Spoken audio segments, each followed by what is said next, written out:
Μαμά, γιατί αυτός ο άντρας ζει στον δρόμο? Είναι απλώς ένας ακόμη τεμπέλης που δεν θέλει να δουλέψει.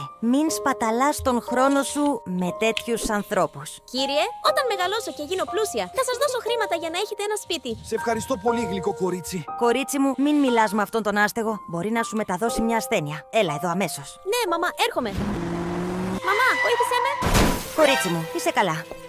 Κυρία, μπορώ να βοηθήσω. Ήμουν κτηνίατρος. Αυτή είναι δική σου ευθύνη. Μείνε μακριά μας. Θα καλέσω ασθενοφόρο. Ήμουν σπουδαίος γιατρός. Αλλά έπρεπε να πουλήσω το σπίτι μου για να πληρώσω τη θεραπεία της μητέρας μου. Την έσωσα, αλλά τώρα ζούμε στον δρόμο. Παρ' όλα αυτά, δεν μετανιώνω για αυτό που έκανα. Τα ψέματά σου δεν με ενδιαφέρουν. Απλώς φύγε. Είσαι σίγουρη? Σταμάτα να με ενοχλείς. Παρακαλώ. Η κόρη μου μόλις χτυπήθηκε από αυτοκίνητο. Χρειάζομαι ασθενοφόρο. Όλα τα ασθενοφόρα μας είναι σε χρήση αυτή τη στιγμή, κυρία. Λυπάμαι, αλλά θα αργήσει λίγο, μέχρι να έρθει ένα. Θεέ μου, αυτό δεν μπορεί να είναι αλήθεια. Συγγνώμη για όσα είπα. Σε χρειάζομαι πραγματικά. Νομίζετε ότι πρέπει να βοηθήσω αυτήν την κακιά γυναίκα? Μάθε πώς να αποκτήσεις Rubik στο προφίλ μου.